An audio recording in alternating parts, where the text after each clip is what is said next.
Esse é o Big Shot Pod.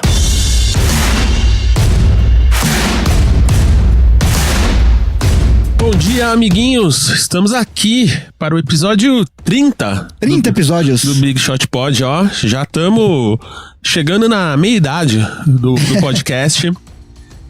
Eu sou MM Isidoro, na minha frente, Guilherme Pinheiro. Olá, bom dia. Estamos gravando de manhã hoje. Hoje, segunda-feira de manhã.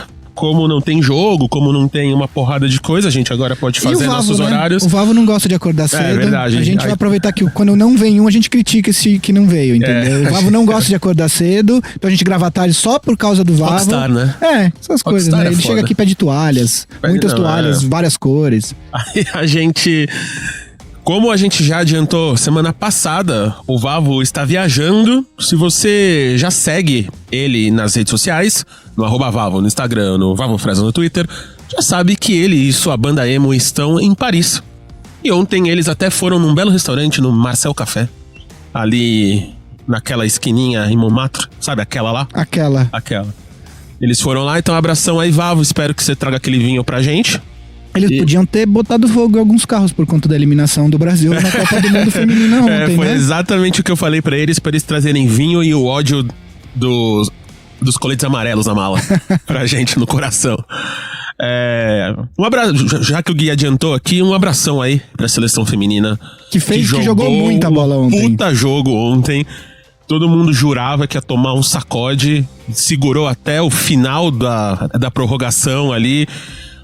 Tipo, de uma bola na trave da Cristiane, aquela bola da Debinha tirada em cima da linha. Mas jogou pra caralho, parabéns aí, meninas. Se tivesse um técnico um pouquinho melhor e uma preparação física, dava pra ter conseguido mais. Dava, não. Jogar o que jogou com o time favorito da competição, assim, com todos esses exponentes, foi incrível. E vou ser sincero que pela primeira vez em muitos anos me deu tesão de ver uma seleção brasileira jogar. E isso foi uma sensação boa. Então, meninas, continuem assim. Só lembrando, a gente @BigShotPod. Esse vai ser um programa especial. Logo mais a gente vai fazer as perguntas responder as perguntas, né, que vocês mandaram pra gente nas nossas redes sociais. Se você quer participar, quer mandar pergunta igual a galera que mandou aqui hoje, só seguir a gente no @BigShotPod. A gente conseguiu as 1000 pessoas que a gente queria nessa primeira temporada de Big Shot Pod, temporada regular da NBA, né? Então, obrigado aí pra você que já segue a gente. Se você ainda não segue no Instagram, no Twitter, segue a gente lá, @Big Shot Pod. Rumo aos 2000. Rumo ao 2000, rumo aos 5.000. Eu quero 10.000 só pra gente falar o... Joga pra cima. Arrasta pra cima. A gente vai botar, tipo, fotos nossas gravando só pra poder falar. Arrasta pra cima. Só arrasta pra cima. Isso é o sinal do sucesso digital, eu acho. Chegamos lá. Quando a gente tiver o arrasta pra cima, eu vou falar, chegamos onde a gente queria. Lá. E nosso site, bigshotpod.com.br, ou nosso e-mail, bigshotpod@ampere.audio, pra qualquer pergunta, comentário, se quiser falar com a gente aí. Além das nossas redes pessoais, @MMIsidoroEu e @Gui_Pinheiro, meu amigo aqui na frente. E Gui, quais são os seus destaques hoje pra começar esse papo gostoso? Eu tenho 2 destaques, um positivo e um negativo. Eu prefiro deixar as notícias boas para o fim, então vou primeiro começar com o negativo. O meu destaque negativo é que hoje, segunda-feira, dia 24, nós temos a premiação da NBA, dos prêmios individuais de MVP, de sexto homem, de jogador Most Improved Player, de todos os prêmios individuais da NBA serão anunciados hoje, e é um timing horroroso, porque ninguém mais se importa. Já faz 3 meses que acabou a temporada regular.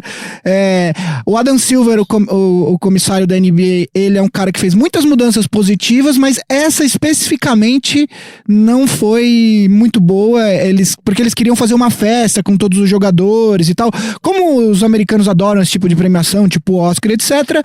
E aí, para que eles pudessem ter todos os jogadores, eles precisavam esperar que os playoffs acabassem. A questão é que o timing é horrível, porque já acabou a temporada regular, já acabou há 10 dias. Tem jogadores, por exemplo, o James Harden e o Giannis, que são os favoritos ao prêmio de MVP, já não jogam um a 45 dias, o outro a 30. Então eu não vejo muito sentido nesse timing da premiação. Mas enfim, hoje a gente vai ter essa premiação. A gente já deu os nossos palpites aí há algum tempo atrás. E segunda-feira a gente vai comentar. Segunda-feira que vem a gente comenta rapidamente aí sobre os vencedores e tal. Mas as nossas redes vai estar lá os vencedores, comentários pontuais ali. Na hora que eles estiverem anunciando hoje, a gente vai estar então ao mesmo lá, tempo. Real time. Segue a gente lá. E o destaque positivo vai pra mim. Porque hoje, com a ausência do Vavo, hoje eu sou o cara que mais participou de programas do Big Shot Pod. O Vavo, eu faltei em um, que foi quando nasceu minha filha Dolores, e ele faltou no programa seguinte, que foi quando nasceu o Romeu, e desde então eu e ele participamos de todos, e com isso, agora estamos no 30º programa, e eu fiz parte de 29, o Val 28, e eu sou totalmente a favor do autoelogio ao vivo no ar, entendeu? Parabéns aí, Guilherme, por essa estatística boa. Para um estatístico, quero ver a defesa dele para isso, essa conta. Eu tenho certeza que ele vai conseguir fazer uma volta ali para enganar. Ele vai chegar aqui com aquela desculpinha de banda. Tem banda, vou lá gravar. É disco novo que sai dia 5 de julho. E é isso, porque a tristeza dele foi cancelada, mas a nossa não. Porque estamos aqui agora, como a gente falou semana passada, eu falei na abertura do programa, a gente pediu para vocês, ouvintes, mandarem perguntas nas nossas redes, perguntas em áudio, porque a gente quer ouvir vocês, a gente quer que vocês façam parte, que os outros ouvintes ouçam os outros Big Shooters falando. Então, a gente vai responder perguntas sobre a temporada, mais o Guido que eu, como sempre. E vamos falar de tudo, vamos falar de draft, vamos falar de time, vamos falar de desejos pessoais e expectativas e times que vamos torcer. Então vai ser uma pauta mista, criada em conjunto com vocês, nesse já especial 30º episódio do Big Shot Pod. Aliás, as perguntas foram muito boas, de verdade, eu gostei muito das perguntas que a gente recebeu. Temos muitas perguntas, vamos tentar responder o máximo possível delas, mas parabéns pelas perguntas que foram muito legais mesmo, muito obrigado também. Obrigado aí, Big Shooters, como sempre, essa troca aí com vocês é sempre muito gratificante. Então já vamos aqui, sem mais delongas, começar.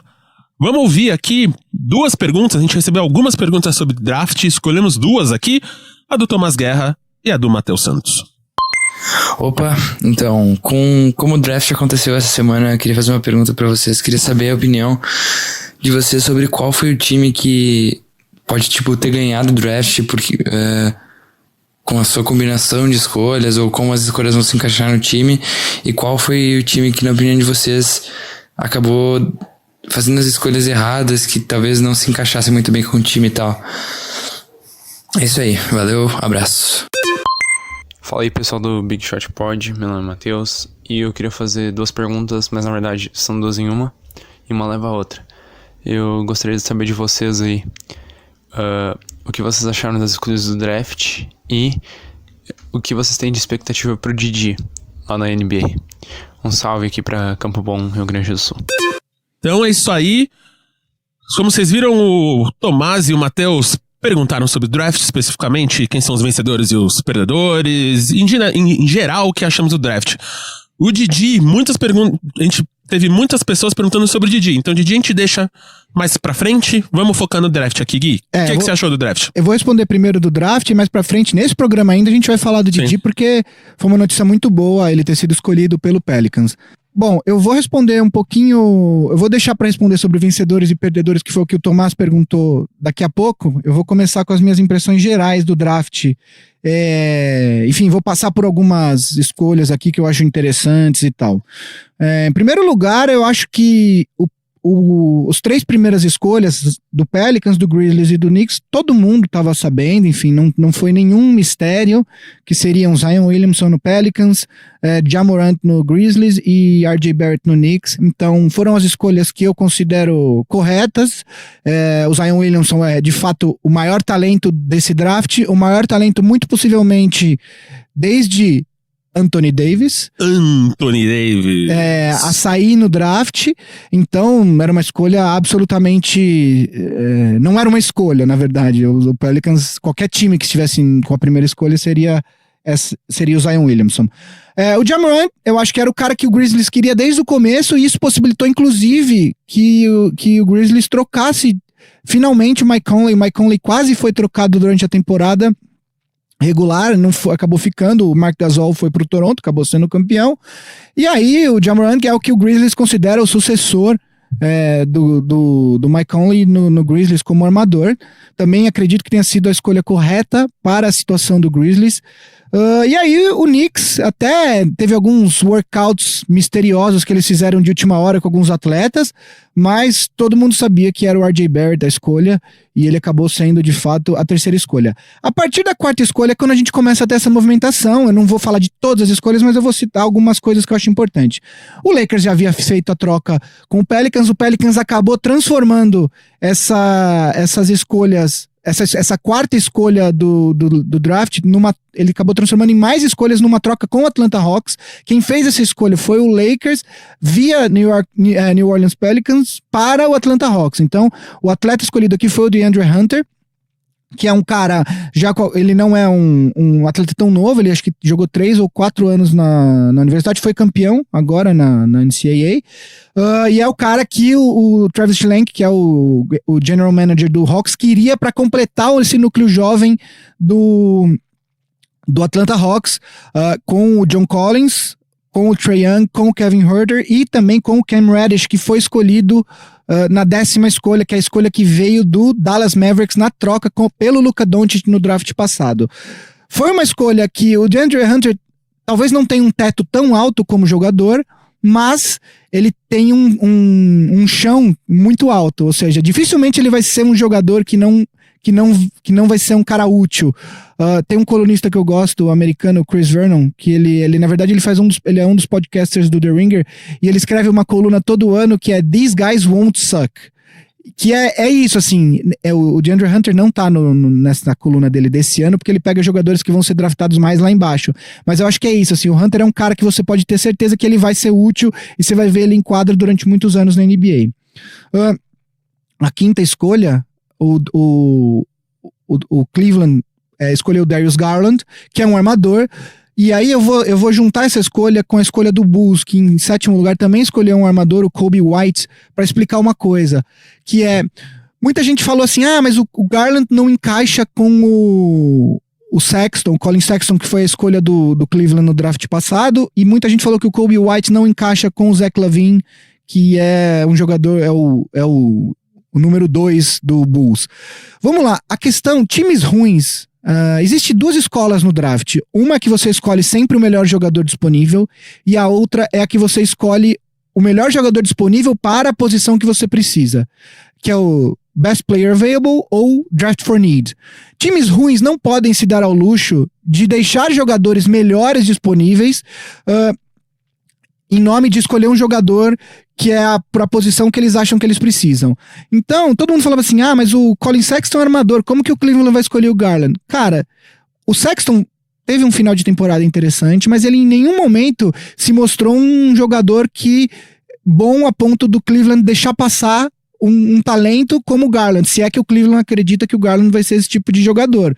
Então, se o Cleveland acredita que o Garland é um talento muito grande, e muita gente especializada acha que o Garland era o 4º melhor jogador desse draft, o Cleveland tinha que escolher o Garland, não tem muito por onde ir. E outra, o Sexton eventualmente eu acho que ele vai acabar sendo um shooting guard, vai acabar sendo um número 2 na NBA. Da mesma forma, o Kobe White, o Zach LaVine é um cara que tem um talento ofensivo muito bom, mas ele é um cara que a defesa dele é fraca, e eu não acho assim. Uma vez eu falei mal do Zach LaVine no Twitter do Big Shot Pod, e teve um cara que me criticou bastante e tal, mas a questão assim, sendo bem realista, se o Zach LaVine é titular do seu time, qual que é a expectativa desse time? Sim, qual que é o teto desse time? Eu acho que o teto do Zach LaVine é no máximo um 6º homem. No máximo, na melhor das hipóteses. Um time que quer disputar alguma coisa não tem o Zach LaVine de titular. É uma opinião minha, não sou dono da verdade, mas eu acho que a preocupação do Bulls ao draftar o Kobe White não é o encaixe com o Zach LaVine, é o encaixe com o Markkanen e com o Wendell Carter Jr. E nesse sentido eu acho que o encaixe foi bom. Bom, eu não vou falar do Suns agora, porque o Suns eu vou falar mais pra frente. Depois o Pelicans escolheu o Reis. A primeira escolha que eu realmente não gostei nesse draft foi a escolha do Hashimura pelo Wizards. Quando a gente tava falando alguns prospectos desse draft, eu falei que não era muito fã do Hashimura, que achava que, inclusive, o melhor jogador de Gonzaga era o Brandon Clark, não era o Hashimura. O Brandon Clark, que foi selecionado pelo Grizzlies na 21ª escolha, que pra mim foi a melhor escolha em termos de custo-benefício do draft inteiro, foi o Brandon Clark na 21ª posição. Enfim, eu acho que o Wizards precisava escolher um cara com um teto um pouco mais alto, porque o Wizards tem alguns anos muito complicados aí pela frente por conta do contrato do John Wall, que começa a valer a partir da próxima temporada. Eu acho que o Bradley Beal eventualmente vai pedir para ser trocado, porque o time do Wizards, que até agora não tem um GM, não tem um manager. Enfim, eu não gostei dessa escolha. O Hawks completou o núcleo depois dele com o Cam Reddish. Eu vou deixar pra falar. O Suns, na verdade, o Suns tinha trocado, desculpa, só voltando um ponto aqui. O Suns tinha trocado a 6ª escolha para o Timberwolves. Aí o Wolves draftou o Jared Culver, que é um jogador que eu também gosto. E aí o Suns fez a escolha dele em 11º. Eu vou deixar pra falar do Suns mais pra frente. Algumas outras escolhas aqui que eu gostaria de destacar. O Celtics tinha alguns jogadores que eu achava mais interessante do que o Romeo Langford para o time na 14ª posição. Você tinha o próprio Brandon Clark, você tinha o Goga Bitadze, que era um pivô que eu achava interessante, principalmente porque o Celtics trocou o Aaron Baines, o Horford deve ir embora, então eu achava que essas escolhas em 14º seriam mais interessantes. Eu entendo a lógica, quer dizer, o Langford possivelmente, o Celtics vai precisar de um armador, porque o Rozier vai embora, deve ir, e o Kyrie Irving, tudo indica que vai pro Nets, né? Goga Bitadze, 18º pro Pacers, achei uma escolha intrigante, porque apesar de eu gostar do jogador, o Pacers já tem lá o Miles Turner e o Sabonis. Talvez isso signifique que o Pacers esteja aberto à ideia de trocar um desses dois jogadores nessa off-season. Acho interessante. Trail Blazers, Nasir Little em 25º, excelente escolha do Blazers. Eu acho que ele caiu muito mais do que ele deveria. É um jogador que, para a posição, a escolha tem um custo-benefício muito importante, muito bom, né? Gostei bastante disso. E aí, na última escolha do primeiro round, o Cavaliers fez uma escolha que eu também achei interessante, que é o Kevin Porter Jr., que é um cara que eu achei que fosse sair um pouco antes. Escolhas de segundo round que eu acho interessante. Eu vou deixar o Didi, que foi escolhido em 35º, que foi, inclusive, todo mundo fala que o Valvo errou, mas de certa forma ele acertou, porque o Didi foi escolhido não uma escolha do Atlanta Hawks, que acabou indo trocada pro Pelicans, mas a escolha originalmente de 35º era do Hawks. Eu gostei muito da escolha do Nuggets, do Bol Bol. O Bol Bol caiu demais nesse draft. A gente tem perguntas sobre o Bol Bol, a gente vai falar dele mais pra frente. Então, eu achei que, em termos de custo-benefício, em nenhum momento eu acho que o Nuggets esperava que na 44ª escolha o Bol Bol estaria disponível. Gostei muito da escolha do Lakers, em 46º, o Taylor Horton Tucker. É um armador que tem braços muito longos, e é um cara que muita gente via, inclusive, ali, que poderia ser draftado ali entre 15º, 25º. O Lakers conseguiu ele com a 46ª escolha. Kyle Guy, um cara que foi escolhido pelo Kings na escolha 55, um cara que foi do time campeão em Virgínia, juntamente com o Ty Jerome, que foi escolhido para o Ty Jerome foi para o Suns, se eu não me engano. Enfim, o que eu gostei dele, ele é um cara que... Ele é o cara que fez aqueles lances, quem acompanhou nesse ele foi o cara que fez aqueles lances livres decisivos no último jogo. Enfim, foi um draft muito interessante, um draft com muitas trocas. Acho que esse draft, se eu não me engano, bateu o recorde de trocas e muito movimentado, muitas escolhas indo pra lá e pra cá, muita gente comprando escolhas no segundo round, porque tem alguns jogadores que caíram bastante. E aí, pra entrar no que o Thomas Guerra perguntou, sobre vencedores e perdedores, eu vou começar pelos times que eu achei perdedores desse draft, tá? Minha primeira escolha, meu primeiro perdedor desse draft foi o Suns. Eu acho que eu realmente não entendi a maioria das mexidas que o Suns fez. Mas quem tá entendendo o Suns, né? Ninguém entende. Ninguém entende. O Lucas Nepomuceno do Café Belgrado, antes do draft, o Suns anunciou a troca do TJ Warren para o Pacers, mandando a 32ª escolha do draft e recebendo basicamente dinheiro de volta. E o Lucas, ele é torcedor do Suns, e ele virou e falou assim: um dia o Suns vai parar de fazer merda e esse dia não é hoje. O Suns trocou a 6ª escolha para o Minnesota e pegou a 11ª escolha nessa troca e draftou o Cam Johnson. O Cam Johnson, ele é mais velho do que o Devin Booker, que é o melhor jogador do Suns e que está entrando na 5ª temporada dele. Draftou um cara que ninguém esperava que fosse ser draftado, não a essa altura. Ele é um bom jogador, mas esse tipo de jogador dava pra você ter ido bem mais lá pra baixo pra escolher.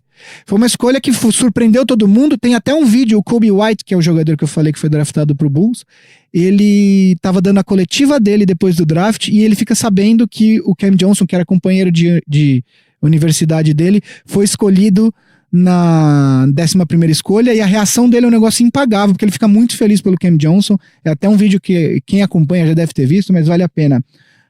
E ainda o Suns então fez essa troca, e depois todo mundo achou que o Suns estava abrindo cap space para tentar uma oferta, por exemplo, pelo D'Angelo Russell. E aí, numa troca com o Celtics depois, o Suns pega o Aaron Baines, que tem um salário acho que de 5 milhões, ou seja, basicamente todo o cap que eles tinham aberto com a troca do TJ Warren, que era acho que 13 milhões ou 12 milhões, se eu não me engano, eles recuperaram com a escolha do Cam Johnson e com o salário do Aaron Baines. Realmente foi uma coisa que eu não consegui entender o que aconteceu. Ninguém entende muito o que o Suns faz, mas realmente deixou muita gente com a pulga atrás da orelha. O outro time que eu vou falar pra vocês que eu considero um perdedor desse draft, e eu acho que por enquanto, até agora, a gente não sabe o que vai acontecer na Free Agency, mas é um perdedor na off-season como um todo, é o Boston Celtics. Porque o Boston Celtics sempre teve esse monte de escolhas e tava aí pensando no começo do ano passado, se você olhasse pro Celtics, você falou assim, esse time aqui é o time que tem o futuro mais brilhante da liga. E aí, de repente, eles escolheram 2 jogadores que o Grant Williams eu até gosto mais do que o Langford. O Grant Williams foi a escolha que o Celtics fez em 22º lugar. Mas são jogadores que eu não vejo com teto muito alto. Eles podem vir a ser jogadores de rotação, importantes e tal, mas hoje eu não vejo tetos muito altos para esses jogadores. O Celtics escolheu um jogador que eu acho muito interessante, que é o Matisse Thybulle, mas foi trocado para os Sixers na 20ª escolha, que é certamente o melhor jogador de defesa desse draft, que eu acho que seria útil para o próprio Celtics, mas acabou trocando com os Sixers. Eu acho que a off-season do Celtics, ela tem muitas questões. A gente também tem perguntas do Celtics, a gente vai falar um pouco mais pra frente, mas tem muitas questões a respeito do que vai ser o Celtics a partir dessa temporada. Então eu acho que pra mim, são os times que eu destacaria como perdedores. O Suns num nível maior, o Celtics, eu acho que o Celtics ainda tem jeito, o Celtics tem bons jogadores, o Celtics não tá perdido, eu só achei que não foi uma off-season boa pra eles. Sobre vencedores, meu maior vencedor desse draft, acho que para surpresa de alguns, não foi o Pelicans, foi o Memphis Grizzlies. Por quê? O Memphis Grizzlies conseguiu, além do Ja Morant com a 2ª escolha, o sucessor do Mike Conley, por conta dessa 2ª escolha, ele teve a chance de transformar o Mike Conley em muitos ativos, quer dizer, trouxe a escolha que depois virou o Brandon Clark, numa outra troca, trouxe o Jay Crowder, que eu acho um jogador útil, trouxe o Grayson Allen, que é um jogador que foi o primeiro ano dele na liga, que pode até ser um jogador importante vindo do banco, e conseguiu a escolha do Brandon Clark. Então, de repente, o Memphis Grizzlies tem um núcleo jovem bastante interessante, com o Ja Morant, com o Jaren Jackson Jr., que foi draftado o ano passado, e com o Brandon Clark. Eu acho, inclusive, que o Jaren Jackson Jr. e o Brandon Clark se complementam muito bem. Tô bastante curioso para ver o que vai ser desse time do Memphis Grizzlies daqui por diante. O outro vencedor, para mim, muito importante é o Atlanta Hawks, que conseguiu realmente montar um núcleo jovem bastante interessante. O Cam Reddish é um jogador que eu, particularmente, não tenho uma opinião das melhores, só que é inegável que existe sim o potencial ali. E se ele vingar, se ele virar o que de fato ele pode ser, o Hawks vai ter um núcleo jovem absolutamente destruidor, com Trae Young, John Collins, Kevin Huerter, DeAndre Hunter e o Cam Reddish. Acho que o núcleo jovem que o Atlanta Hawks montou é muito interessante. Vou falar um pouco do Pelicans, por que eu não coloco ele como o maior vencedor desse draft? De certa forma, ele é sim o melhor vencedor desse draft. Por quê? Porque ele pegou o melhor jogador, um jogador que tem toda a perspectiva de ser um talento geracional na liga. Como o LeBron James, como Anthony Davis, como alguns jogadores que a gente já viu. O problema é que, para mim, as pessoas gostam muito as pessoas enxergam muito valor em acumular muitas escolhas no draft, em ter todas esses ativos para trocar e etc e tal.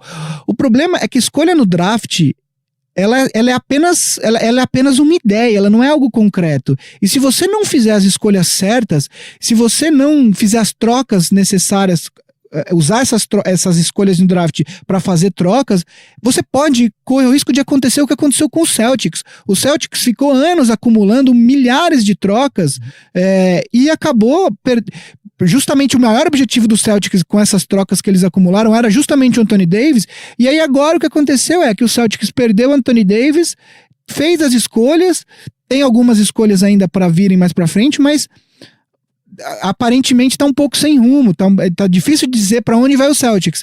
E o Pelicans, eu acho que foi importante ter conseguido essas trocas, conseguiu um número de escolhas muito grandes do Lakers, transformou a quarta escolha em mais escolhas, só que aí quando você olha o tipo de jogador que tinha disponível com a quarta escolha, e você olha o que o Celtics, o que o Pelicans escolheu com as escolhas que vieram do Hawks, veio uma escolha, a oitava escolha, que eles draftaram um pivô, Jackson Hayes, que é um cara muito cru ainda. Em tese, ele se complementa bem com o Zion, mas o Zion é um cara que ele vai chegar e jogar. O Jackson Hayes não é esse cara. Em 17º, escolheu o Nickel Alexander Walker, que é primo do Shai Gilgeous-Alexander do Clippers, que é um cara que também, assim, eu gosto do jogador, mas o ponto é que o Pelicans, com essas escolhas, escolheu alguns caras que não me parecem que serão estrelas, enquanto que na quarta escolha existiam algumas opções ali que de repente seriam mais interessantes, pensando na questão do potencial de virar estrelas. E escolheu com a 35ª escolha o Didi, que a gente vai falar mais pra frente. O meu ponto é muito legal ter um monte de escolhas no draft, mas se você não fizer as escolhas certas, você pode ficar com nada na mão. A sorte do Pelicans é que o Zion não vai ser nada, o Zion vai ser um baita jogador. E aí, só uma questão que eu tava pensando para terminar esse primeiro assunto, que eu já falei bastante, quando a gente olha pra troca do Lakers com o Pelicans, eu sei que as coisas não são compartimentalizadas, é difícil você olhar apenas para uma coisa e não considerar o contexto, mas se você tira da troca do Anthony Davis pro Lakers, tudo que o Pelicans recebeu do Lakers, esquece o fato de que o Pelicans tinha a primeira escolha. Olha só para aquelas trocas. Se o Zion não tivesse a primeira escolha, se o Pelicans não tivesse a primeira escolha, se o Pelicans tivesse, vamos supor, a terceira escolha, a gente olharia para a troca do mesmo jeito? Eu acredito que não. Eu sou bem crítico da troca do ponto de vista do Lakers. Eu não tô falando isso para defender o Lakers, tá? Eu só acho que a gente tem que olhar isso assim. A troca a gente vê com um pouquinho melhor essa troca pro Pelicans, porque o Pelicans ganhou a primeira escolha no draft. Porque se eles não tivessem ganho, talvez a gente não teria achado tão interessante. Então acho que falei bastante do draft, falei bastante falei dos times que eu acho que ganharam o draft. Só pra terminar, uma coisa, eu não acredito muito em vencedores e perdedores, porque eu acho que isso é o tipo de coisa que a gente só consegue dizer mesmo daqui 3 ou 4 anos. Então assim a gente respondeu Tomás e Matheus sobre o draft. Brigadão aí, Gui. O Gui, você falou bastante do Celtics, né? Você falou... Falei, aliás, deixa eu só, desculpa interromper, mas só pra falar, então, como o Memphis foi um dos meus vencedores, eu acho que eu respondi a pergunta que o Guilherme Just mandou, que ele pergunta justamente sobre o núcleo jovem do Memphis e o que eu enxergo pra esse time. Isso aí. Então, Guilherme, brigadão aí pela pergunta. Como o Gui já respondeu a pergunta, acho que vai ficar redundante a gente colocar ela aqui, mas brigadão aí por ter mandado. Mas o Matheus Tinoco e o Bené mandaram sobre o Celtic. Vamos ouvir eles aqui. Fala aí, pessoal do Big Shot Pod, que é o Matheus. Eu queria fazer uma pergunta. O DeAngelo Russell, seria uma boa pro Boston se o Kyrie não querer ficar? Fala, galera do Big Shot Pod, tudo bem? Quem tá falando aqui é o Bené, eu falo do Espírito Santo, cara. Sou um ouvinte aí fiel de vocês. E a minha pergunta vai ser sobre o Boston Celtics, cara. O Boston Celtics provavelmente vai declinar para a próxima temporada, né? Principalmente se confirmar a saída do Al Horford e a saída do Kyrie Irving. E a minha pergunta é a seguinte: para vocês, qual o caminho mais fácil para o Celtics voltar a ser campeão? Porque o time tem alguns ativos, tem a dupla JJ, né? Tem o Jaylen Brown e o Jason Tatum, que são jogadores que têm um certo valor na liga. Tem muitas escolhas de draft que o Celtics vem acumulando com o passar do tempo aí. Nesse draft de 2019 acabou draftando o Romeo Langford e o Grant Williams, que são jogadores que têm a cara do Brad Stevens, né? São escolhas do Brad Stevens praticamente, são jogadores que têm muita cara dele. E pra vocês, qual o caminho mais fácil? Pra vocês é mais fácil trocar esse pessoal? Vamos buscar jogadores por agora? O Celtics precisa ser campeão logo? Ou não? Vamos confiar nesse pessoal? Vamos confiar no Jason Tatum? Vamos confiar na evolução dele? E agora na próxima free agency tem a especulação de DeAngelo Russell no Celtics. Não sei, pra vocês, qual o melhor caminho pro Celtics aí? Vamos trocar esse pessoal ou não? Vamos confiar neles, vai dar certo. Abraço aí a todos. Abraço principalmente pro Gui Pinheiro. O Gui Pinheiro é torcedor do Lakers, é corintiano e eu sou muito fã dele. Um abraço aí a todos. Então, ó, o Matheus perguntou do Diló e o Benê perguntou sobre o melhor caminho que o Celtics tem para ser campeão novamente. O Gui já falou um pouquinho lá das escolhas e tal. Gui, rapidamente, o que você acha aí do Celtics? Bom, o D-Lo é o DeAngelo Russell, que é um jogador que foi draftado pelo Lakers. Ele tá sendo especulado, inclusive, para voltar pro Lakers ou para ir pro Celtics. Parece que o Pacers também tem um interesse. Enfim, é um cara que vai ser bastante disputado nessa off-season. Eu acho que o Celtics, como eu disse, o Celtics não é terra arrasada, longe disso. Eu acho que o Celtics tem uma off-season complicada, uma off-season importante aí para determinar os rumos. Mas o Celtics ainda tem ativos aí para conseguir melhorar esse time. Qual que é a questão? O Celtics tem, por conta da perda do Kyrie Irving e do Al Horford, o Celtics tem um cap considerável aí para ser aberto, depois trocou um cap considerável aberto, não para ser aberto, deve perder o Rozier também, enfim. E o Celtics tem 2 jogadores jovens que eu considero muito interessantes, que são o Jason Tatum e o Jaylen Brown. E o Gordon Hayward, no final da temporada, começou a dar sinais de que ele pode voltar a ser o Gordon Hayward que veio do Utah Jazz. Eu acho que a lesão que ele teve é muito complicada e essa primeira temporada pós-lesão é absolutamente natural que ele tenha oscilado. Dito isso, o Celtics precisa decidir se acha que tem o suficiente, um núcleo bom o suficiente para trazer free agents e aí tentar disputar o título com esses caras, ou vai dar um pouquinho mais de tempo para, principalmente Jason Tatum e Jaylen Brown, para ver se esses caras de fato podem ser os 2 jogadores principais do time daqui para frente. Particularmente, eu acredito que o Celtics o Danny Ainge não vai fazer uma espécie de rebuild com o carro andando. Eu acho que ele vai tentar de fato reforçar esse time, porque se você olhar também para a questão da Conferência Leste, o Toronto pode perder o Kawhi. O Milwaukee vai ter uma mudança aí. O Milwaukee, por exemplo, eu acho que não vai manter, por exemplo, o Malcolm Brogdon. O Philadelphia corre risco de perder 2 jogadores importantes, o Jimmy Butler e o Tobias Harris. E na próxima temporada, o Ben Simmons, em tese, recebe a extensão dele com um contrato grande.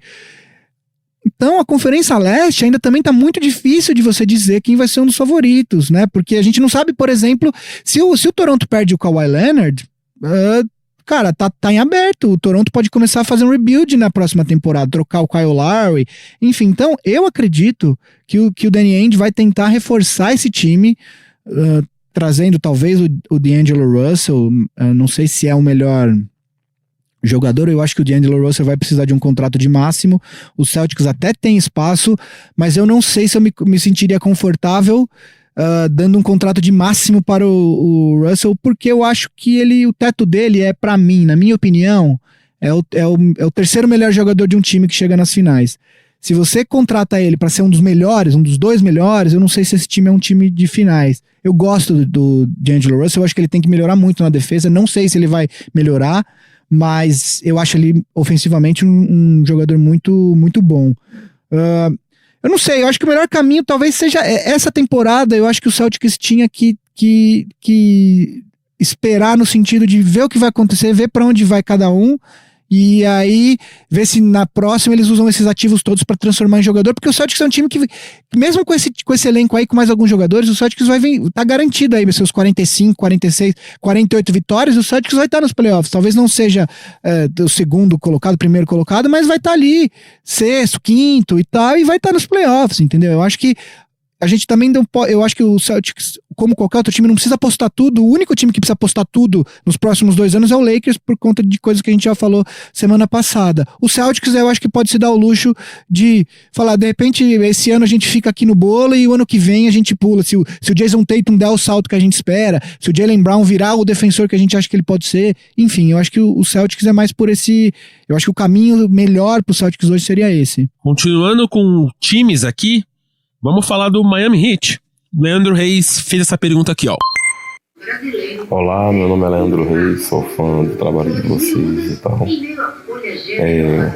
Sou torcedor do Miami Heat desde 2003, mais ou menos. Por muita influência assim, de Dwayne Wade na época e tal. Aquela geração com Alonzo Mourning. E aí depois, com a chegada de Shaquille O'Neal, para fazer aquele garrafão forte, que acabou dando o título. Mas eu queria saber, depois da saída de LeBron, terra arrasada, qual é a perspectiva para esse ano e os próximos para o Miami Heat? Ainda há esperança desse time voltar a ser competitivo? Obrigado aí, um abraço. E aí, Gui, o que você acha do Miami Heat para os próximos anos aí? O Miami Heat, eu e o Vavo, a gente já falou um pouco do Heat alguns programas atrás, porque o Heat está nesse lugar muito complicado, que é o lugar que você não é ruim o suficiente para ter uma escolha boa no draft, mas ao mesmo tempo você não é bom para pegar uma classificação boa nos playoffs ou até mesmo para se classificar para os playoffs. É exatamente o meio da liga ali, do meio da tabela.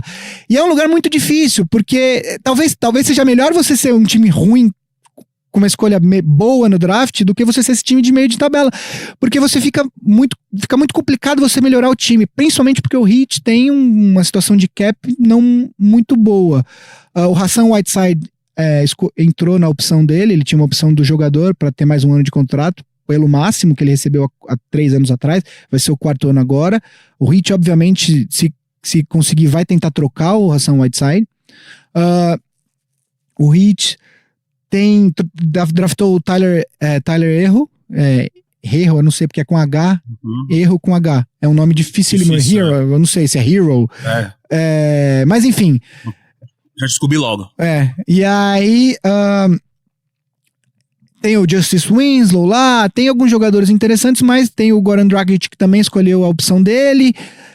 O Heat, para começar a melhorar, eu acho que o Heat precisava fazer um rebuild. Eu acredito que esse seria o melhor caminho, mas nem sempre é possível fazer um rebuild tão rápido como, por exemplo, que tudo indica que o Memphis vai fazer ou que o próprio Pelicans vai fazer. Eu acho que uma coisa chave aí pra gente ficar de olho, o J.R. Smith do Cleveland Cavaliers tem um contrato, tem mais um ano de contrato, só que o contrato dele não é inteiramente garantido. O que isso significa? Eu não tenho os valores de cabeça agora, e pra gente não perder muito tempo eu não vou procurar, porque isso às vezes demora um pouquinho pra achar, mas o contrato dele não ser garantido significa que se um time trouxer o J.R. Smith e cortar ele depois que a troca for completada, a diferença da parte garantida e a não garantida, você abre de cap. Vou dar um exemplo em número. Vamos supor que o cara tem um contrato de 20 milhões, só que ele só tem 5 milhões garantidos.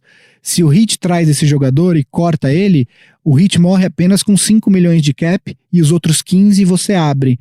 Você abre para eventualmente trazer outros jogadores. Então, um dos times que dizem que estaria interessado em adquirir o J.R. Smith apenas para fazer isso é justamente o Miami Heat.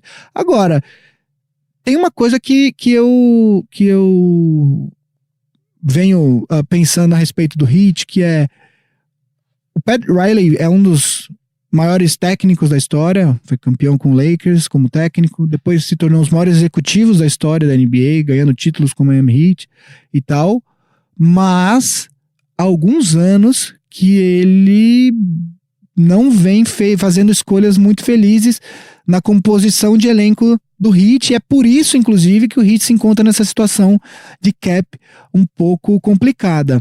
Eu acho que o Pat Riley, se eu não me engano, ele está beirando os 80 anos já, embora ele não pareça, porque quando você tem muito dinheiro e você vive em Miami, você consegue parecer bem mais jovem durante mais tempo, mas eu acho que ele está chegando perto da hora do Heat começar a pensar em deixar ele de presidente honorário, de repente, e colocar um executivo um pouco mais jovem, com uma mentalidade um pouco mais fresca, porque o Heat, esse jogador que o Heat escolheu no draft não é o cara que vai mudar a franquia.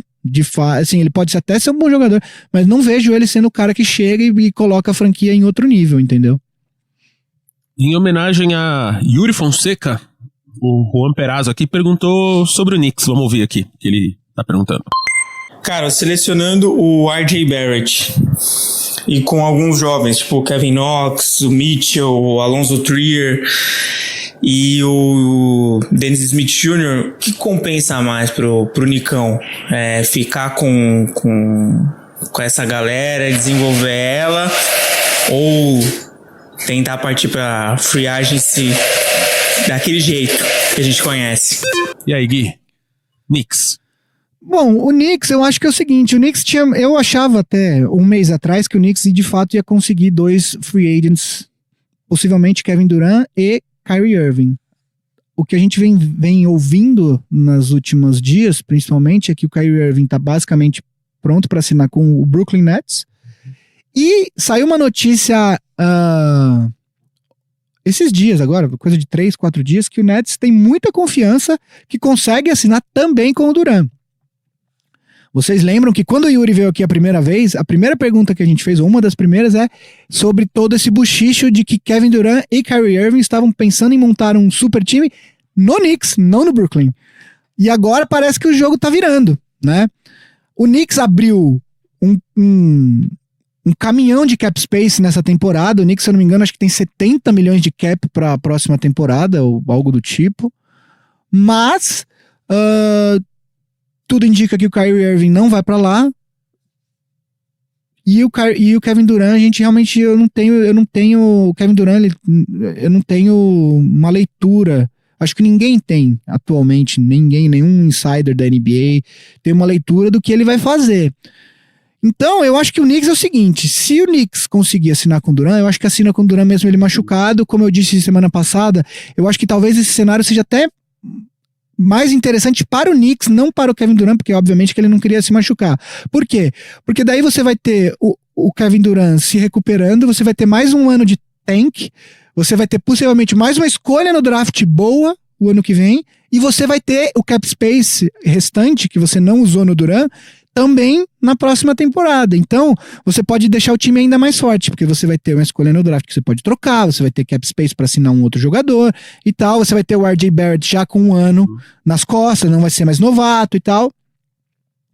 E aí você vai ter mais tempo para saber se o Dennis Smith Jr. é jogador para ficar lá, se Kevin Knox vai dar jogador, Mitchell Robinson, que são o Mitchell Robinson, pra mim, desses jogadores todos jovens do Knicks, é o que eu gosto mais, embora eu ache que ele tem um jogo bastante específico para fazer aquilo que ele faz, que é muitos rebotes, bloqueios, etc.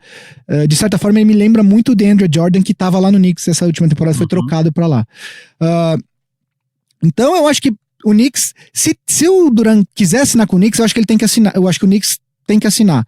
Se não, se o Kyrie Irving for de fato pro Nets, se o Kevin Durant ou ficar no Warriors ou for para outro time, dizem que até o próprio Clippers é um lugar que ele consideraria assinar, eu acho que o Knicks tem que ser disciplinado. Eu acho que o Knicks não pode sair oferecendo contratos milionários, para qualquer jogador, que inclusive são coisas que o próprio Knicks já fez no passado.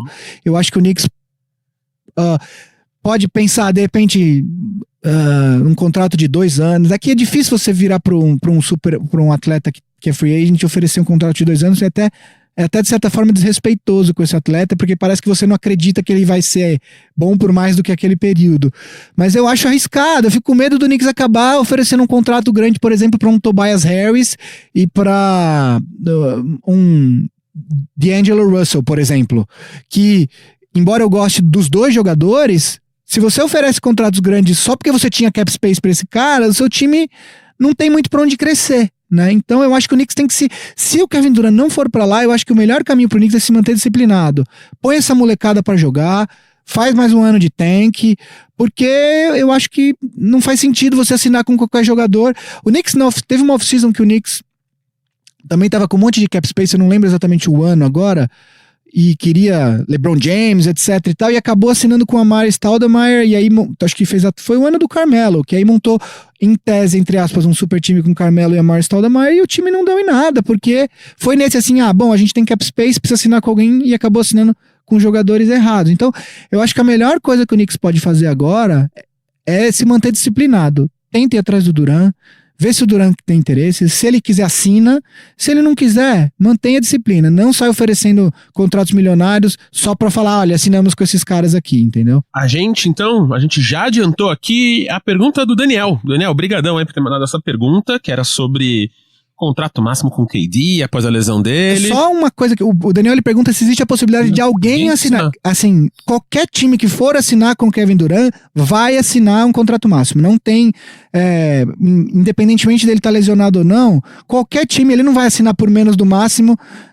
Com nenhum time é a mesma história, é desrespeito. Se você chegar pro Kevin Durant e oferecer um contrato menos do máximo, ele vai mandar você a merda e vai mandar você sair da sala, entendeu? O Euler aqui também tem uma pergunta sobre o Durant. Vamos ouvir aqui. Alô, Big Shot Pod. Queria saber se o time do Warriors estivesse completo com Kevin Durant sem se machucar e jogando todo o fim da bola que sempre joga, o Warriors teria sido campeão ou Toronto tinha levado essa do mesmo jeito? Então é isso, Gui. Como ele perguntou aqui, como você acha que teria sido a final se o Kevin tivesse jogado a série toda? Acho que a gente chegou a mencionar isso na semana passada. Cara, é óbvio que a presença do Durant bem fisicamente muda qualquer time, muda qualquer série, qualquer jogo. Eu acredito que, embora eu acho que o Toronto, por tudo que o Toronto mostrou, e é óbvio que você falar essas coisas já sabendo o que aconteceu é fácil, mas por tudo que o Toronto mostrou, eu acredito que o Toronto teria chances. Agora, com o Warriors completo, com o KD inteiro, se você me perguntasse em quem eu apostaria, eu obviamente apostaria no Warriors, porque você não tá falando de um jogador que é o terceiro, quarto, quinto jogador da rotação, não. É o melhor jogador que o Warriors tinha, é o jogador que conseguiria pontuar mais em cima do Kawhi do que qualquer outro jogador do Warriors, é o jogador que faria o Kawhi se cansar muito mais na marcação, porque o Kawhi teria que marcar ele, e ele é muito maior que o Kawhi, se eu não me engano, tem 6'9", e o Durant tem 7 pés de altura, então eu acho que ele claramente mudaria. Acredito que o Warriors com o Durant ganharia, mas eu acho que o Toronto teria sim chance por tudo que o Toronto mostrou nas finais e nos playoffs inteiros. Então, o Nenê Cardoso perguntou aqui sobre o Bol e Jokic. Vamos ouvir. Fala, Piazeto. Beleza? Se o Bol se tornar um bom defensor e vingar em Denver, aliado à inteligência do Jokic, teria espaço para os dois jogarem juntos? Ou será que ele vem mais só para suprir a falta de catega do plano ali mesmo? Abraço, valeu. Como a gente vai falar do Denver Nuggets, vamos já responder aqui a pergunta do Victor Hartman, que também está perguntando do favoritismo do Nuggets para a próxima temporada. Denver Nuggets é o favorito para ganhar a NBA na próxima temporada, agora com um time mais consolidado e com uma estrela, entre aspas, Bol. E aí, Gui, como é que você acha? Você acha que o Bol, mesmo machucado e voltando, como é que foi isso aí? Como é que você acha que vai ser? Bom, vamos lá. O Nuggets, agora as coisas estão muito... Eu vou começar falando da pergunta do Victor, que ele pergunta basicamente sobre um eventual favoritismo do Denver Nuggets para a próxima temporada da NBA, e aí depois eu falo do Bol e do fit dele com o Jokic. As coisas agora, a Free Agency começa, hoje é dia 24, quando é o dia que a gente tá gravando, segunda-feira, a Free Agency começa sábado, dia 30, às 6 da tarde nos Estados Unidos, na Costa Leste, algo do tipo assim. 7 da noite. Exato.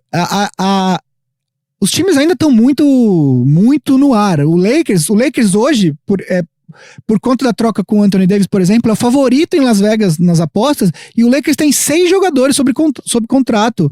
LeBron James, Kyle Kuzma, Anthony Davis, o Horton Tucker, que foi draftado agora, Jamario Jones, que é um cara que veio da G-League, e tem 7, os Isaac Bonga e Mo Wagner, que foram jogadores do draft passado.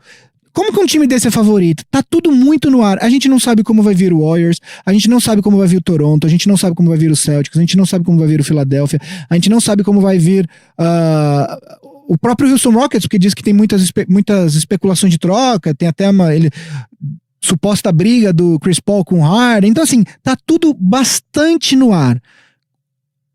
O Nuggets é um time que não está no ar ainda. O Nuggets é um time que você sabe que o núcleo deles é o Jokic, é o Jamal Murray, é o Gary Harris, enfim, você sabe o que é o time do Nuggets, né? O único jogador que o Nuggets pode perder agora da rotação principal é o Paul Millsap. Ele tem uma opção do Denver, quer dizer, ele tem mais um ano de contrato, mas a opção, se ele vai cumprir esse ano de contrato ou não, é do Denver Nuggets, e possivelmente eles devem abrir mão dessa opção e tentar reassinar, talvez com ele por um valor um pouco menor, mas por um número de anos maior. Então, o Nuggets é um time que não está tão em transição nesse momento. Dito isso, eu acho bastante cedo colocar o Denver como o favorito. Eu acho que ele vai estar entre os favoritos, tudo indica que sim. O Denver fez uma excelente temporada regular, o Denver perdeu no 7º jogo pro Blazers, né? Então, eu acho que é um time que está na ascendente, é um time jovem. O Jokic acho que tem 22 ou 23 anos só. É um time, o Jamal Murray também, acho que é o 4º ou 5º ano dele na liga, o próximo. É um time jovem, um time que está na ascendente e tem sim chances de repente sair como o candidato do Oeste. Mas eu acho que tá cedo para falar. Dito isso, vamos falar do Bol Bol. O Bol Bol é um cara que no começo do ano, na temporada universitária, ele era tido como um dos 10, 12 melhores jogadores desse draft. Ele é um pivô muito alto, como o pai era. Ele é um cara que arremessa consideravelmente bem de 3 pontos e tal. É um jogador, por ser alto, muitos tocos, etc. Então ele é um jogador que, se não tivesse se machucado, ele possivelmente teria saído no começo do primeiro round ali, acho que até 15º no máximo. Mas ele teve essa lesão, né? Ele jogou acho que 8 ou 9 jogos só, e aí pela Universidade de Oregon, e aí não jogou mais. E existem muitas questões físicas com relação ao Bol Bol, não apenas por conta da lesão, mas por conta do próprio frame dele. Ele é um cara muito alto, muito fino, como era o pai dele. O pai dele aqui, tô relembrando, aqui ele tinha 2,31 m.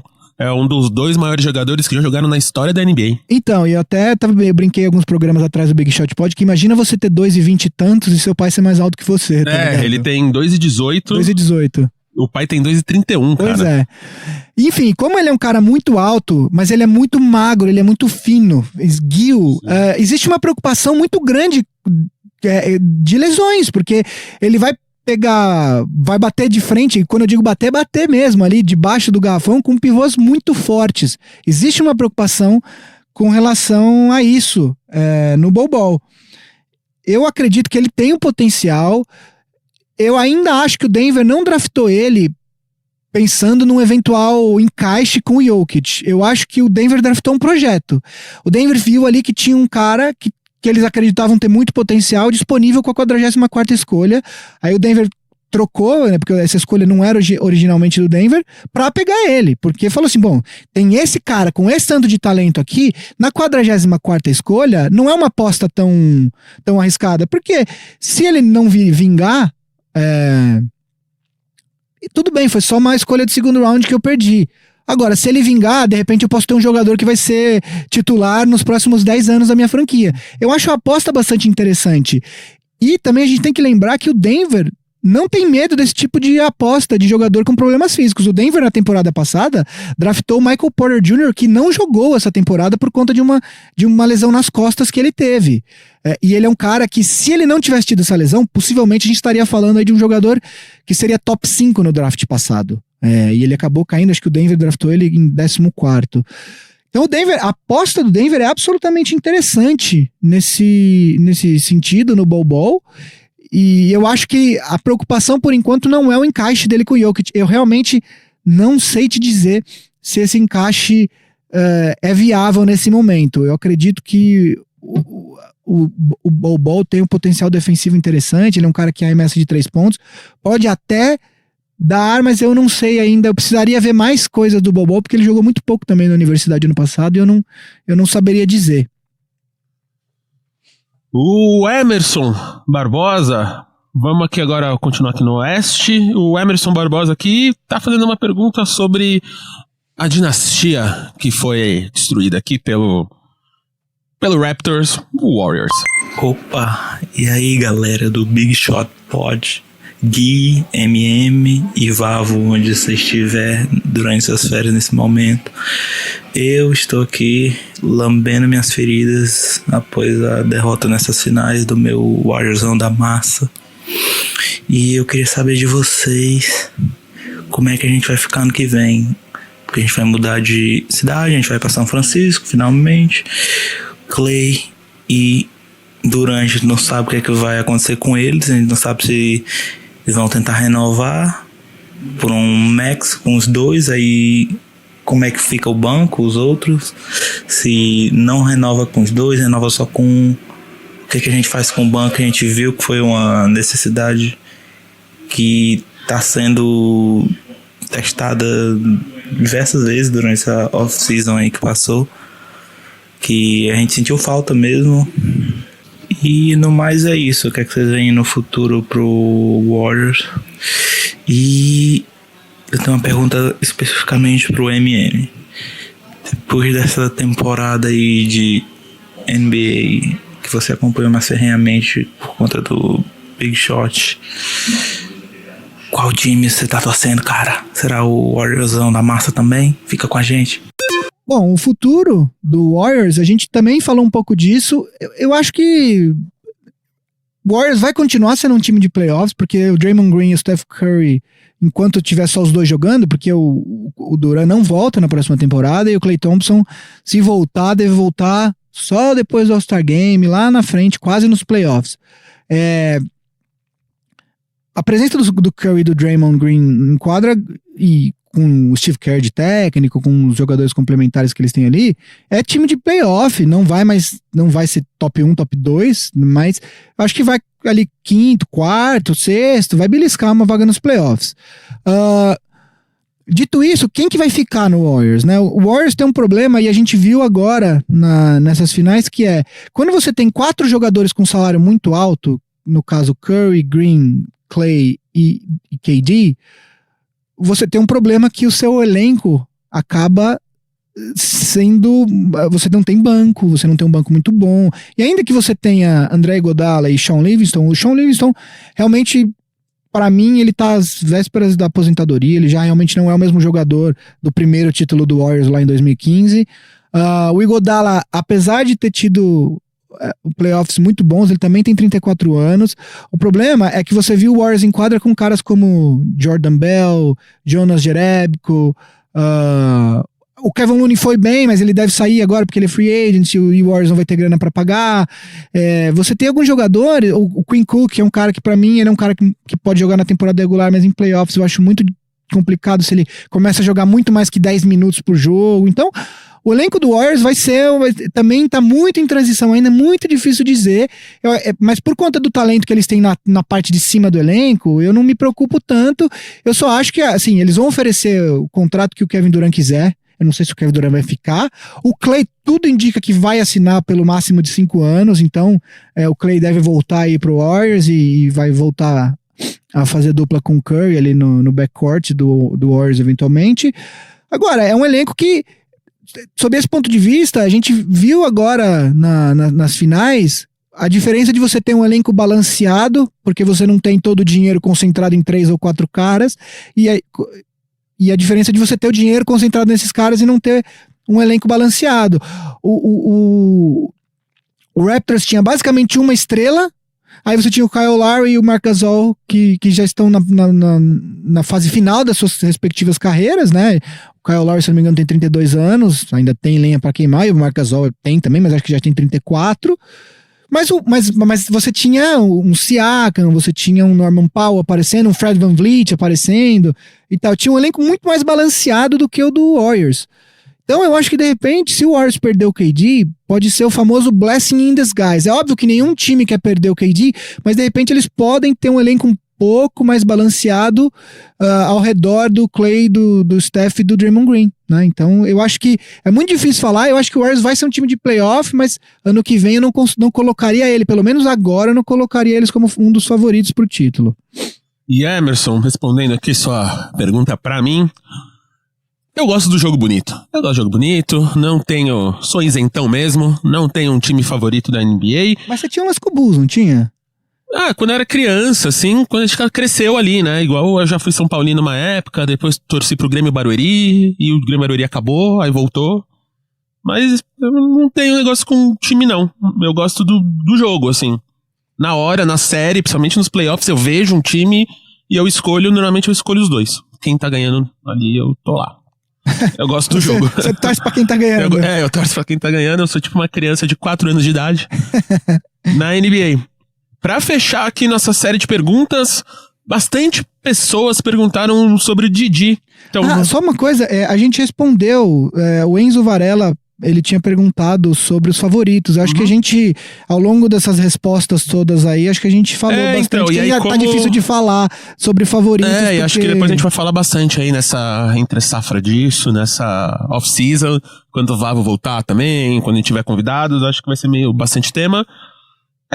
Então a gente vai aqui, bastante pessoas perguntaram sobre o Didi, óbvio, parabéns aí Didi por ter sido draftado tão bem para um time que vai estar jogando com o Zion, né, então que vai ser muito foda, então vamos ouvir um deles aqui. Fala pessoal, beleza? É o Guilherme aqui de Franca que tá falando. Na opinião de vocês, cara, vocês acham que o Didi, o que ele tem que melhorar para vir aí fazer parte do elenco, pelo menos dos 12 do Pelicans, e ganhar mais minutos em quadra? Falou, um abraço. Fala galera do Big Shot Pod, beleza? Eu sei que todos os brasileiros que acompanham o basquete ficaram bem animados com o fato de Didi ter sido draftado esse ano, mas eu queria saber de vocês sobre uma perspectiva bem realista, aonde ele consegue chegar nessa primeira temporada dele. Então é isso aí, ó. Pro Lucas Barbosa, Jean Felipe, pro Guilherme Alves, e quem mais perguntou aí sobre o Didi? Didi no Pelicans jogando com a promessa Zion Williams. Isso aí da poltrona. Tinha que fazer a piada do Didi Mocó, né? Não podia deixar de fazer. Cara, ficamos todos muito felizes, né? Acho que a comunidade basqueteira do Brasil ficou feliz. Fazia muito tempo que a gente não tinha um brasileiro draftado. O último brasileiro draftado foi o Raulzinho, do Utah Jazz, que acho que foi em 2013 ou 2014. Eu acho que foi 2013, não tenho absoluta certeza. Eu acho que é um time interessante, porque é um time que vai ter muitos olhos sobre ele agora. É um time que, por conta do Zion Williamson, vai acabar, eu acho que tendo alguns jogos, vai ter bastante jogos transmitidos aqui pro Brasil. E agora por conta do Didi também, né? Então acho que a gente vai conseguir ver bastante, mas eu acho que a gente tem que temperar as expectativas, tá? O Didi a gente tem que manter em mente algumas coisas. O Didi foi uma escolha de segundo round, em um time que draftou o maior talento aparecer no draft nos últimos 10 anos, num time que recebeu uma leva bem grande de jogadores do Lakers, 3 jogadores, inclusive dois que podem jogar na posição do Didi, tanto o Josh Hart quanto o Brandon Ingram. Então, eu acho que assim, o Didi tem bastante potencial, mas eu, nesse momento, não apostaria minhas fichas nele tendo tantos minutos no Pelicans. Eu acredito que ele vai jogar bastante na D-League esse ano, que é digamos, a divisão, não é uma segunda divisão porque não tem movimento entre as divisões, é uma divisão de desenvolvimento de jogadores da NBA. Nem todos os times, os 30 times da NBA têm times na D-League, mas isso é uma coisa que o próprio Adam Silver tá querendo fazer, que todo mundo tem um time na D-League, mas é onde justamente os times, as franquias acabam apostando, desenvolvendo seus jogadores mais jovens ou com mais crus, né? Então eu acredito que a gente vai acabar vendo o Didi bastante na D-League, porque é lá onde ele vai ter mais tempo para jogar. Agora, eu acho que ele é um cara que tem um potencial defensivo bastante interessante.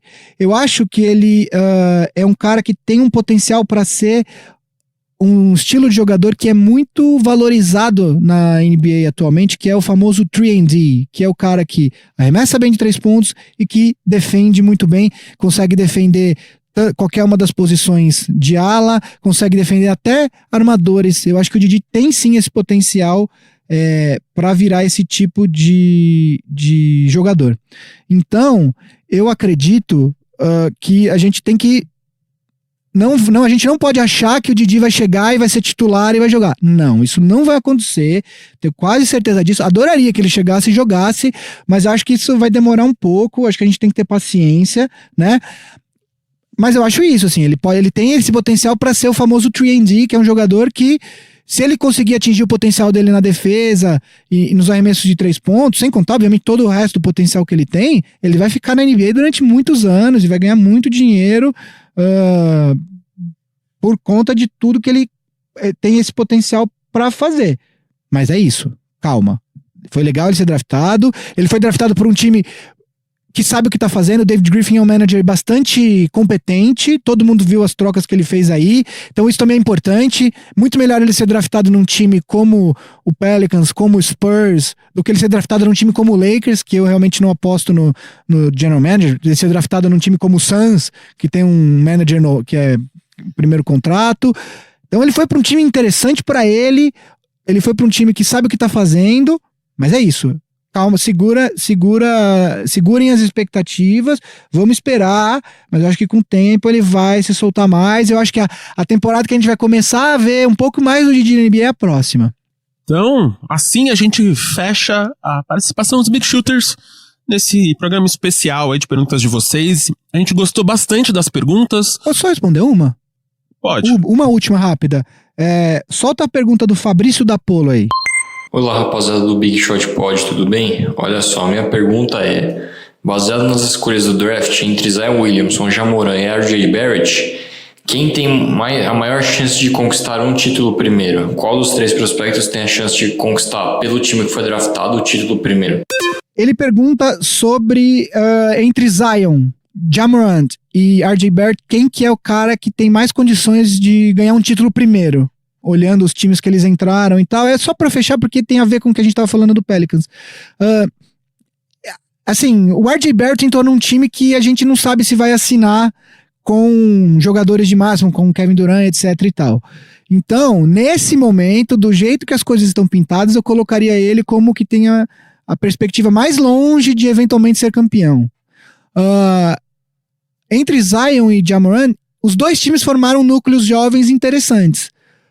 Porém, o Pelicans montou, além do Zion Williamson, seu jogador de maior potencial desse draft, o Pelicans recebeu alguns jogadores, já estão entrando no seu 3º, 4º ano de liga, e também tem o Jrue Holiday, que é um excelente armador lá, que acho que tem mais 2 ou 3 anos de contrato. Então, por conta de tudo isso, eu acredito que o jogador que eu apostaria que ganha um título primeiro entre esses 3 seria o Zion Williamson, depois o Ja Morant, por conta do núcleo jovem que o Memphis montou, e por fim, o RJ Barrett. Só para responder que eu acho uma pergunta interessante isso, assim, porque não basta você ter só o potencial, às vezes você entra num time muito ruim e acaba não chegando nem perto de título. Então, como vocês viram, bastante pergunta boa mesmo e a gente quer ouvir mais. Então vão mandando pra gente. Esse formato de áudio é bem legal. Se você não quiser ouvir sua voz aqui, manda em texto mesmo no nosso e-mail bigshotpod@ampere.audio ou nas nossas redes, bigshotpod em qualquer rede social aí. Deixamos perguntas de fora, porque realmente então, foram muitas perguntas, foi até mais do que a gente esperava. Então bastante, se você quiser mandar, o Vavo vai voltar aí, provavelmente nessa off-season a gente vai precisar de vocês de novo, então já vão mandando, que aí quando o Vavo voltar a gente faz um apanhadão das perguntas que não foram respondidas e as novas. E a gente faz um desse aqui de novo, porque foi bem legal. A gente pode, de repente, eventualmente ter todo o programa 2, 3... Enfim, a gente vê o que a gente faz, mas manda pra gente porque a gente gosta de responder. Em homenagem ao Vavo, que tá lá no norte, vamos aqui no nosso já tradicional quadro Hinos de Nações Africanas. Lembrando que ele não revelou o hino ainda. Não revelou. Quando ele voltar vai ser um dupla revelação. Dupla revelação pode ser um nome de banda de pagode, não? Pode. Tem revelação, porque não dupla revelação. Porque é o Vavo, né? O Vavo do Cavaco. Vavaco. O Vavaco. Então aqui, ó, pra vocês. Esse aqui eu vou dar uma dica, que é unidade, disciplina e trabalho. Essa é a dica. Com essa dica no Google acho que chega, hein? Uma dica. Eu sou um otimista. Benevolente, eu não sou diferente de Vavo, que só fala. Aliás, só uma coisa que eu esqueci de falar. A gente respondeu a pergunta do Bené. Ele falou na pergunta que ele é torcedor do Celtics, eu sou do Lakers e corintiano, ele é meu fã. E eu falo, cara, obrigado pelo carinho. Ele realmente é um cara que participa com a gente desde o começo no Twitter, desde o começo ele manda comentários e tal no YouTube também, acho. Enfim, ele é um cara que tá sempre interagindo com a gente, então um abraço pro Bené aí, porque ele tá sempre com a gente aí. Então, pros nossos fãs, pra todos que mandaram, onde vocês estiverem, nossos Big Shoters, muito obrigado.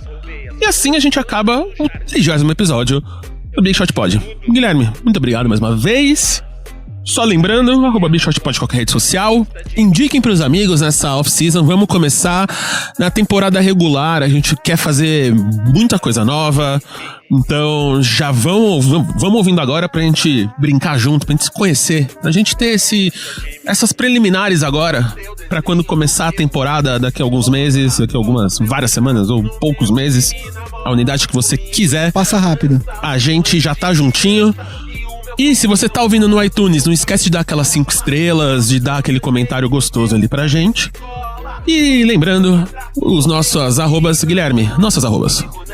A minha é Gui_Pinheiro, a do Vavo é @Vavo, a minha Gui_Pinheiro em qualquer rede social, a do Vavo é @Vavo no Instagram, @VavoFresno no Twitter, e você é o @MMIsidoro em todas as redes. Com Zé Zabumba, Isidoro com Zé Zabumba.